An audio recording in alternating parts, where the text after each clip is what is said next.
hal positif, vibes positif sih, Oke. oke. Tapi ini menularnya itu menular vibes yang negatif. Oke, Ini sip. bahaya loh. Assalamualaikum warahmatullahi wabarakatuh. Waalaikumsalam warahmatullahi wabarakatuh. Hello leaders. Hai. Ketemu lagi dengan saya Prima Anugrah sebagai host, Miss Kepo juga di sini. Dan masih ditemani oleh Coach Andi Afriliani atau yang akrab disapa Mbak Lia atau Coach Lia. Aku Mbak Lia aja deh. Oke, boleh. Oke. Ini saya mau ngeluh. Ngeluh Nggak, kenapa ini? jadi gini ya, leaders gitu. Saya hari ini pokoknya ingin mengangkat tema tentang keluhan. Keluar Anda sendiri, Bu, bukan ya? Jadi gini, kita sebagai seorang leader, sebagai seorang pemimpin itu kan, ya namanya juga memimpin bawahan yang macam-macam ya. Tim Gitu. juga ya. Apa ya itu? Menjadi seorang pemimpin bagi mereka semua dengan berbagai macam karakter. Pertanyaannya adalah bagaimana jika kita sebagai seorang pemimpin memiliki anggota tim atau anak buah yang rajin sekali mengeluh. Oke. Ya, rajin ya. mengeluh gitu.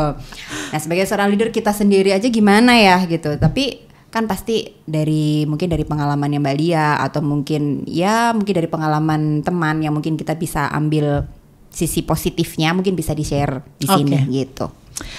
Kalau menghadapi ada tim yang mengeluh, kalau saya itu senang banget. Oh gitu. Iya. Kenapa dengan senang itu? Karena ngeluh balik. Sama-sama ngeluh, kayak curhat kan kayak gitu. Enggak, Iya ketika dong. kita mengeluh itu kan otomatis dia itu adalah mengomunikasikan, yaitu menyampaikan something atau problem atau pesan apa yang bagi dia kurang pas di dalam sebuah kinerja dalam sebuah tim tersebut, ya kan gitu. Tapi sebagai leader pun kita harus memahami keluhan ini positif atau negatif untuk perusahaan atau tim kita sendiri, ya kan. Kita harus seksama dan harus memahami nih, ya kan. Berarti Keluhan happy ini dong, berarti seneng nih. Loh, saya secara pribadi saya seneng karena ketika saya kan bukan seorang kayak Deddy Corbuzier yang harus memahami dengan tanpa berbicara gitu kan, ya enggak juga Ini ya. kontennya komunikasi Iya. dan public speaking ya. Jadi nggak mungkin bukan konten kebatinan ya. Jadi kita semua gitu. harus mengomunikasikan begitu ya. Betul, karena bagi saya itu mengeluh itu adalah salah satu komunikasi. Nah, tapi ingat kan, keluhan ini positif atau negatif itu kan juga kita harus saring, kita harus selektif kan kayak gitu, dan kita harus seleksi juga. Yang mana ketika keluhan ini tuh nyampe ke kita, berarti satu, kita dikasih kepercayaan loh, berarti kepada dari tim bahwa keluhan ini tuh bisa gitu. Apalagi kalau keluhan ini tidak muncul ke tim ini kan yang akhirnya Kita nggak tahu. Kita nggak tahu apa ini yang terjadi di tim kita kan kayak gitu. Nah, maka dari itu kita pun harus jeli dan memahami. Dan ketika proses memahami itu kan otomatis kita ada yang namanya menjadi seorang pemimpin tuh tidak hanya berkomunikasi, kita pun harus memahami kita sebagai good listener. Pendengar yang baik. Pendengar yang baik. Jadi sebelum seperti kita itu. menjadi pembicara yang baik, alangkah lebih baik menjadi pendengar yang baik, begitu? Iya, benar. Oke. Nah, sehingga ketika ada tim yang memang mengeluh, kita akhirnya yang pertama apa yang harus dilakukan? Kita mendengarkan, ya kan? Mendengarkan. Sambil dimendengarkan itu pun kita harus bisa mengklasifikasikan keluhan ini positif atau negatif untuk tim kita ataupun untuk perusahaan ini, kan kayak gitu. Nah, setelah itu kita memahami. Nah, itu pun ketika kita ketika kita mendengarkan itu kan kita ada proses berpikir, ya kan, bener apa enggak, kira-kira ini apa hoax belaka, ya kan.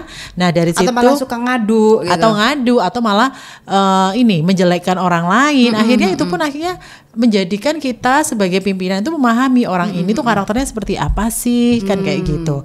Nah, menjadi good leader, menjadi good leader itu is a good listener pastinya kan, harapannya kan kayak gitu. Berarti itu adalah satu hal yang menguntungkan berarti ya dalam tanda kutip, maksudnya ketika kita mendapati anggota tim yang memang dia mengeluh ke kita, satu berarti itu adalah sesuatu hal yang kita diuntungkan di situ. Kita tahu berarti kondisinya dia gimana. Jadi kita nggak buta-buta amat gitu lah apa yang terjadi di tim kita, juga kita jadi paham karena ada yang mengeluh. Dan yang kedua karena dia percaya bahwa kita berarti bisa ditanyain gitu kan. Cuman masalahnya gini, tadi kan ada kita harus mengklasifikasikan ini keluhan yang positif atau keluhannya yang negatif. Persoalannya adalah kalau keluhan positif bagus dong, ya kan, pasti bagus. Kita semua juga mungkin keluhan-keluhan itu nanti pada saat meeting internal divisi misalnya gitu, kita bisa sampaikan juga di situ. Dan gitu akhirnya keluarlah sebuah kebijakan atau apa gitu kan kebijakan dan lain-lain, itu bagus lah, dampaknya positif lah. Persoalannya kalau misalnya ngeluhnya itu ngeluh doang tanpa solusi, dan dia ngeluhnya cuman dikasih solusi pun didengarkan, dikasih solusi pun gitu? Iya dia ngeyel dan nggak bisa Bu gitu, ini Bu, intinya tuh banyak alasan yang intinya dia cuma pengen ngeluh aja, cuman dia nggak tahu gitu harus gimana. Nah, bagaimana cara seorang leader untuk bisa mengomunikasikan bahwa hey gitu loh, maksudnya yang kayak gitu, kok jadinya kok gini mulu ya gitu. Oke. Tugas controlling ya kan yang dimiliki oleh pemimpin juga harus paham itu ya kan. Maksudnya itu arahan ini pun kira-kira akan dikemanakan gitu kan. Yang keluhan yang negatif ini tuh akan dikemanakan bagaimanapun ini yang dirasa oleh tim kita. Apakah ini dibuang saja gitu kan, skip atau aja. di skip aja atau bagaimana, ya tetap akhirnya kita pun harus mendengarkan dengan rasa yang empati, tetap ya mendengarkan kan? dengan penuh empati. Harus mendengarkan dengan penuh empati. Supaya dia gak kapok ya, dia nanya lagi, dia ngeluh lagi. Kalau kapok malah hal-hal yang nanti yang positif malah nanti nggak ngena gitu ya, ke kita kan kayak gitu kan. Akhirnya apa? Akhirnya nanti akan berdampak yang negatif dong untuk keluarga ataupun keluarga besar dari perusahaan itu dan tim kita kan gitu. Jadi tetap balik lagi gitu ya, kita tetap harus didengarkan juga. Hanya saja kalau misalnya memang ini perlu di skip ya mungkin kita skip aja. Betul. Tapi di depan dia setidaknya kita berempati gitu kan, gitu maksudnya. Yes, dan memang kontrol untuk diri kita sebagai pemimpin itu pun juga memang kita harus miliki kan gitu kan, mana yang memang ini bisa digunakan oleh tim ataupun perusahaan, yang mana memang ini tidak bisa digunakan gitu loh. Ketika memang tidak bisa digunakan, ini adalah sebagai bahan referensi buat kita biar itu tidak terjadi lagi kan kayak gitu, sehingga ada sebuah kebijakan, sebuah program yang akan muncul, dan yang mana kan kita tuh kalau mimpin tuh kan memang kita nggak sendirian ya, masih ada lagi kan pemimpin di atas kita, atau paling nggak tuh ada tim yang selevel dengan kita atau top manajemen. Betul. Gitu. Akhirnya hal itu nanti yang akan kita sampaikan gitu. Mungkin aja nanti akan ada kebijakan-kebijakan memang yang berhubungan dengan manajemen, entah itu memang untuk mengikat keharmonisan dalam bekerja, cara berkomunikasi yang baik, cara menyampaikan sebuah pendapat yang baik, kan kayak gitu. Karena di sini pun untuk menyampaikan sebuah pendapat itu Mbak Prim itu kan juga memang kalau bisa sekali lagi ada two-way communication dalam sebuah forum, ya kan. Entah itu dalam forum yang memang besar maupun kecil, itu kalau bisa memang paling enggak itu memang kalau waktunya terbatas itu kan ya memang harus dibatasi. Ada kan memang dibatasi, boleh dong dalam bentuk tertulis. Kan kita ada pasti harus ada mungkin ada email, mungkin ada WhatsApp dari perusahaan dan sebagainya, mungkin bisa disampaikan di forum media itu tersebut gitu. Oke. Berarti ya controlling ya. Kalaupun misalnya dia itu keluhannya tuh positif, dia mengeluh karena mungkin kerjaannya kok berat ya Bu gitu. Tapi saya punya solusi sih Bu, supaya gampangnya begini gitu. Kadang-kadang yang seperti itu kan jadi kasih insight baru juga buat kita sebagai seorang leader gitu ya maksudnya. Benar. Soalnya bahaya juga Mbak, nanti kalau misalnya pemimpin tuh nggak ngontrol, nanti akhirnya dia akan mengajak teman-teman yang lain kan gitu kan. Menular hal positif, vibes positif sih. Oke. Tapi ini menularnya itu menular vibes yang negatif. Ini bahaya loh. Ini kayak bahasanya tuh kayak jadi ularnya tim gitu nggak sih, yang akhirnya kayak merembeh kemana-mana kan kayak gitu. Itu yang itu memang harus di stop oleh seorang pemimpin untuk kontrol kan kayak gitu. Komunikasi kalian misalnya problematika yang ini gitu, misalnya kita stop dulu. Misalkan ada hoax gitu kan, misalkan ada hoax tentang info bahwa kita liburnya itu nanti sampai tanggal sekian misalkan kayak gitu kan. Terus keluhannya itu Bu, ternyata di libur lebaran ini nanti katanya kita itu nanti akan diganti dengan gaji yang berkali-kali lipat kayak gitu. Lah Bu, yang masa nggak digaji sih Bu, keluhan kita nanti kalau misalnya kita tetap masuk gimana dong. Itu kan berhubungan tentang finance juga. Nah hal ini pun sebenarnya yang pertama dilakukan oleh seorang leader pasti harus mendengarkan dulu, ya kan. Permintaannya begini, kemauannya tim itu seperti ini, teman-teman itu seperti ini, para tim yang ada di bawah kita seperti ini. Nah, sehingga saya tuh kan kerja tidak sendirian, ya kan? Berarti kalau berhubungan tentang THR, keuangan, kita konsultasikan dong sama pihak yang memang berwenang nih, dalam arti misalkan memang di bidang finance, ya kan? Bagaimana keuangan kita, bagaimana cash flow kita, misalkan ngasih THR, misalkan memang masuk di hari kerja di H+1, H+2, H+3 ini ada ini enggak hitungan yang jelas enggak untuk teman-teman ini. Ketika memang ada hitungan yang jelas, clear, transparan, saya yakin teman-teman akan bisa memilih, ya kan gitu. Jadi bekerjanya pun itu dia enggak akan awang-awang nanti mengira-ngira, menduga-duga. Nanti ini lebaran kok saya suruh masuk kan kayak gitu. Padahal memang ternyata disuruh masuk ini memang ini ada timbal balik dari finance terutama ya, dari tim, bahwa kalau di H+1 misalnya teman-teman nanti akan mendapatkan 2 kali lipat di hari kerja biasanya, misalkan kayak gitu. Berarti kan mereka ada semacam reward kan gitu kan kalau masuk memang di hari lebaran H+1. Berarti selain kita menjadi good listener itu tadi, pendengar yang baik, itu kemudian controlling, dan ini enggak sih maksudnya kalau dari penjelasan yang Mbak Lia tadi yang terakhir, kita harus kemudian mengkomunikasikan, istilahnya memfilter dulu gitu loh, dan mengkomunikasikan lagi dengan yang lain gitu. Betul. Bahwa ini enggak berhenti sampai di sini. Iya, karena kan teamwork gitu loh kita, dan gitu kan? Tujuannya tetap adalah untuk kepentingan dari perusahaan ataupun dengan tim, seluruh tim kan gitu. Karena kita nggak bisa kerja sendiri, Bu. Ya kan, kita nggak bisa kerja sendiri. Kita sebagai pemimpin pun juga butuh pendengar dari tim dan juga dengan tim-tim manajemen lainnya. Cuman bagaimana kita menanggapinya saja gitu. Iya, gitu.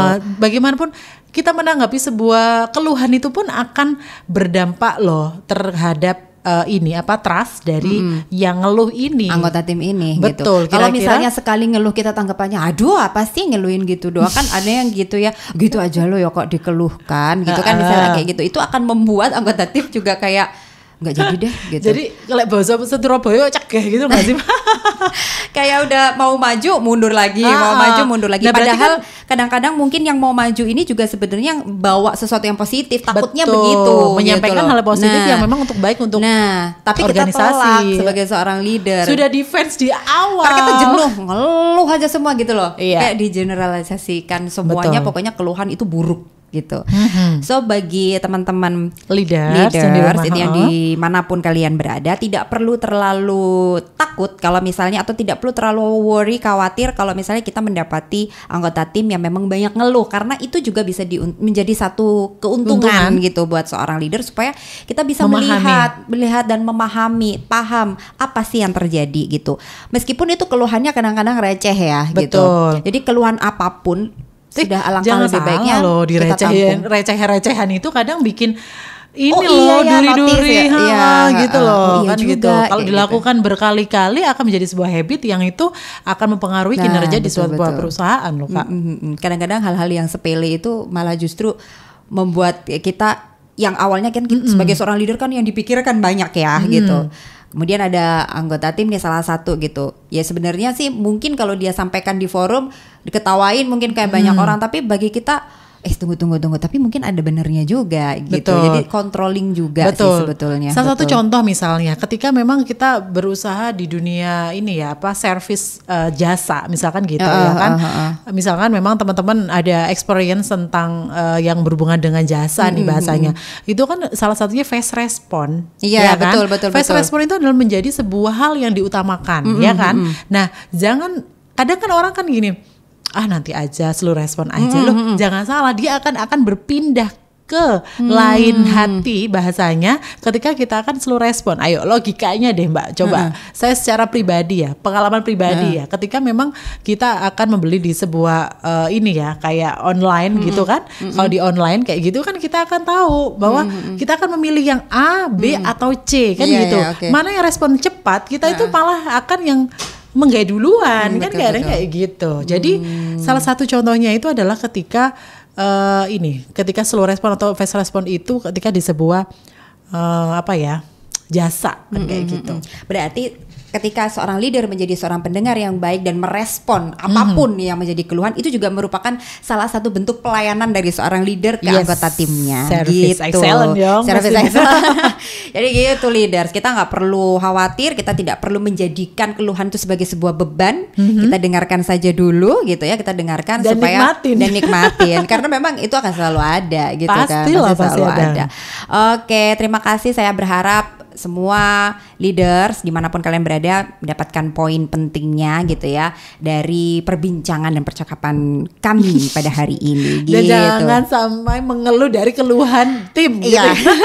Jadi pimpinannya nanti ngeluh. Ini anggota tim yang ngeluh, kitanya ngeluh, keluh-keluhan gitu. Jadi mengatasi masalah tanpa solusi jangan dong ya kan, jangan. Jadi seorang leader sih ya memang begitulah. Seorang leader itu kan jadi tumpuan banyak orang. Dia kalau nggak nggak ada hal yang seperti itu, kita juga nggak bisa naik level ya nggak sih. Betul. Gitu dan ingat dari semua keluhan itu pun tetap decision maker tetap ada di pimpinan juga kan gitu. Karena memang basic dari pimpinan itu kan gitu kan, setelah memang berbagai macam informasi dari manapun gitu kan, tetap decision makernya itu nanti dari pimpinan itu sendiri. Betul sekali. Jadi tidak perlu khawatir, tidak perlu bingung, dan tidak perlu emosional gitu ya. Tidak perlu emosional kalau ada yang ngeluh aja gitu. Udah Bu, sabar Bu, sabar Bu. Ntar lagi kita buka puasa ya. Apalagi ini vibes-nya Ramadan ya. jangan gundah gulana, jangan emosi. Dan jadi pokoknya semuanya kita dengarkan. Yes. Pembicara yang baik itu berawal dari pendengar yang baik gitu ya leaders ya. Oke, saya Prima Anugrah sebagai Miss Kepo, host pada pagi hari ini, dan saya Lia untuk yang apa ya? Untuk yang menjadi seorang narasumber yang awet gitu. Awet banget pokoknya saya dulu. Tapi next episode saya yang akan berada di sini dan Mbak Prima yang akan di sini ya. Tunggu saja episode berikutnya ya kalau gitu ya. Episode kudeta mengkudeta. Oke. Terima kasih atas atensinya yang luar biasa. Jangan lupa untuk tetap selalu stay tune di GPS Podcast, karena GPS Podcast ini adalah wadah di mana kami bisa membantu para leader untuk bisa mengakselerasi pengaruh melalui public speaking dan communication skill gitu. Oke. Saya Prima mau undur diri dan kita sampai ketemu di next episode ya. Jangan bosan-bosan. Dan saya akhiri, wassalamualaikum warahmatullahi wabarakatuh. See you. Dadah.